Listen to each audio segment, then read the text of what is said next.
1971 کے بعد پاکستانی فوج کی بنگلہ دیش میں واپسی، یہ Indian website Firstpost پر چھپنے والی ایک خبر کا عکس ہے۔ اس طرح کی اور بھی بہت ساری خبریں جو انڈیا کے مقامی میڈیا پر بہت ہی دنوں سے گردش کر رہی ہیں، جس پر تبصرے کیے جا رہے ہیں۔ Both Sharif and Yunus are in Cairo for a summit. It's called the D8, a group of 8 developing countries.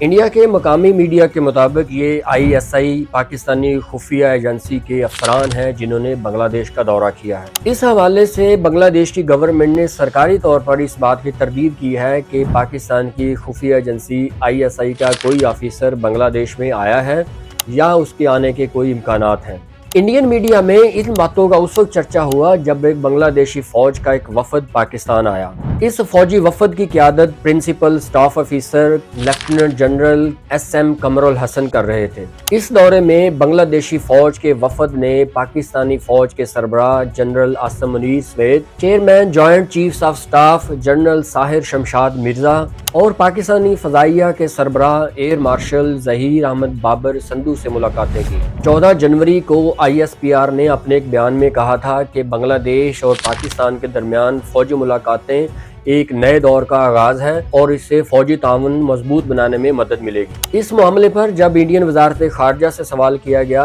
تو وزارت خارجہ کے ترجمان رندھیر جیسوال نے کہا کہ اگر بھارت کے آس پاس ارد گرد یا کسی بھی ہمسایہ ممالک میں اس طرح کی سرگرمیاں ہوتی ہیں تو انڈیا اس پر خاص نظر رکھتا ہے، جس کا تعلق براہ راست انڈیا کی سلامتی سے ہو۔ تاریخی طور پر دیکھا جائے تو 1971 میں بنگلہ دیش کی پاکستان سے علیحدگی کے بعد دونوں ممالک میں ایک تناؤ کی کیفیت رہی ہے، لیکن حالات اس وقت تبدیل ہونا شروع ہوئے جب پچھلے سال بنگلہ دیشی گورنمنٹ کو پرتشدد مظاہروں کے بعد ریزائن کرنا پڑا اور بنگلہ دیشی وزیر اعظم حسینہ واجد انڈیا فرار ہو گئی۔ شیخ حسینہ واجد کو انڈین گورنمنٹ کا حمایتی سمجھا جاتا ہے، لیکن حکومت کی بے دخلی کے بعد بنگلہ دیشی اور پاکستانی حکومتوں کے درمیان تعلقات بہتر ہونا شروع ہو گئے ہیں۔ گزشتہ مہینے قاہرہ میں D8 سمٹ کا انعقاد ہوا جس میں پاکستانی وزیر اعظم بنگلہ دیش اور بنگلہ دیشی چیف ایڈوائزر ڈاکٹر محمد یونس کے درمیان ایک تفصیلی ملاقات ہوئی۔ دونوں رہنماؤں نے بنگلہ دیش اور پاکستان میں تعلقات کو بہتر بنانے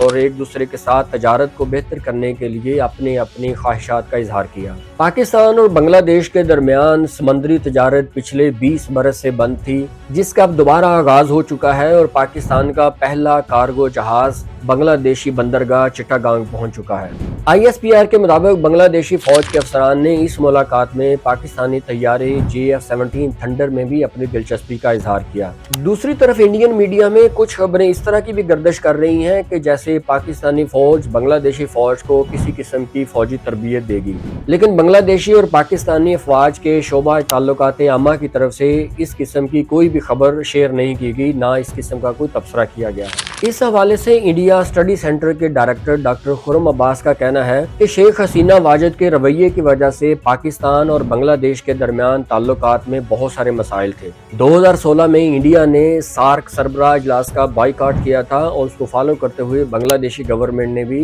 سارک اجلاس کا بائیکاٹ کر دیا تھا، جس کی وجہ سے سارک عملی طور پر غیر فعال ہو چکی تھی۔ ڈاکٹر خرم عباس کا کہنا ہے کہ جنوبی ایشیا کے ممالک کے درمیان تعاون کرنے والی تنظیم سارک کو اس لحاظ سے دوبارہ بحال کیا جا سکتا ہے کہ اس وقت پاکستان اور بنگلہ دیش میں دونوں حکومتیں ہم خیال نظر آتی ہیں۔ ان کا یہ بھی خیال ہے کہ بنگلہ دیش کے سرکاری امور میں انڈیا کی مداخلت کئی اشروں سے جاری تھی، جس کی وجہ سے بنگلہ دیشی انتظامیہ اور عوام میں ایک تشویش پائی جاتی تھی۔ ڈاکٹر خرم عباس کا یہ بھی کہنا ہے کہ بنگلہ دیش میں حکومتی تبدیلی کے بعد پاکستان اور بنگلہ دیش کے درمیان جو تعلقات میں بہتری آ رہی ہے، اس وجہ سے پاکستان کی خطے میں اہمیت دوبارہ سے اجاگر ہو گئی ہے۔ دیگر وجوہات کے ساتھ اس کی ایک یہ بھی وجہ ہے کہ بنگلہ دیش میں شیخ حسینہ واجد کی گورنمنٹ کے خاتمے کے بعد خطے میں انڈیا کا اثر و رسوخ کم ہو چکا ہے۔ یونائیٹڈ اسٹیٹس انسٹی ٹیوٹ آف پیس سے منسلک بنگلہ دیشی امور کے ماہر جیفری میک ڈونلڈ نے کہا ہے کہ دونوں ممالک کے درمیان خوشگوار